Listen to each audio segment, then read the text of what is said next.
Okay, this is not an intentional mukbang, but I am starving. I just got back from running and it's 11:30 and I haven't eaten today and haven't eaten actually since 6 o'clock yesterday. So I am eating a sweet potato while I talk to you about this topic that I was thinking about while I was running today.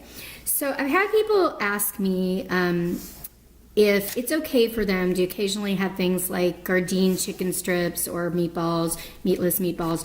Or can they go to Spiral Diner and have dinner out there? It's kind of an oily vegan restaurant, but things like that.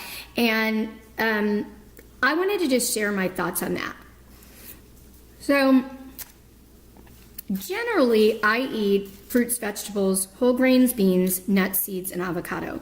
But you guys have seen that from time to time, I'll go out to an Asian restaurant and eat vegan there, or I will take my family to Spiral Diner, or we'll go to Chipotle, which we can eat plant-based, but there is oil in some of that food. So my take on it is, you know, you're not going to cook every meal for yourself. That's just a reality. I would love to say that we would cook every single meal for ourselves, but if I'm not cooking every meal for myself, I know that most people are not.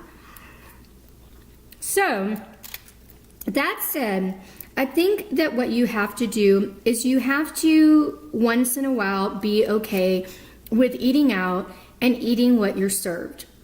It's not going to screw up your whole lifestyle to go to a Mediterranean restaurant and have some olive oil in your food. I don't think it is.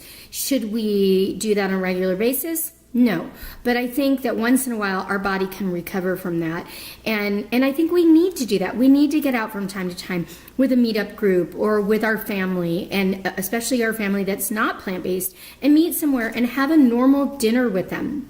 I think that's okay. So am I advocating that you not eat whole foods? No, I'm not. But I'm also saying that when you don't eat whole foods from time to time, it's not going to completely destroy all of the goals you have for your life. You're not gonna not reverse your diabetes because you had some Gardein chicken strips. That's not gonna happen. How do I know?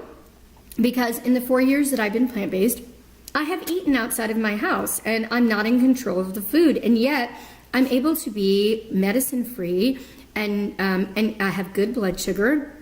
I'm able to go out and run and do things that I couldn't do before. I lost a lot of weight and I'm not carrying that anymore. And yet I'm not perfect. I don't always eat a perfect diet.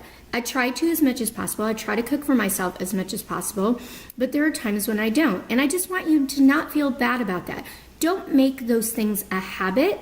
But from time to time, they're not going to ruin your lifestyle. Again, this is a lifestyle. We want to do this forever. So we can't say, oh, I'm never going to eat in a restaurant again. Then what kind of a life would that be if you can't meet people for a cup of coffee or a dessert? So I hope I haven't grossed you out by eating my sweet potato. By the way, this sweet potato is amazing. So I highly recommend if you're wanting something like a treat, this is a treat really, is just make a huge sweet potato in your toaster oven or your oven.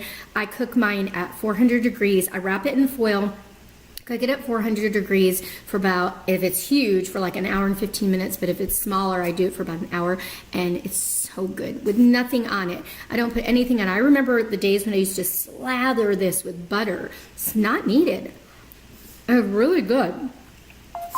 Anyway, I hope this helped to make you feel like you can live and still live a plant-based lifestyle. Talk to you later.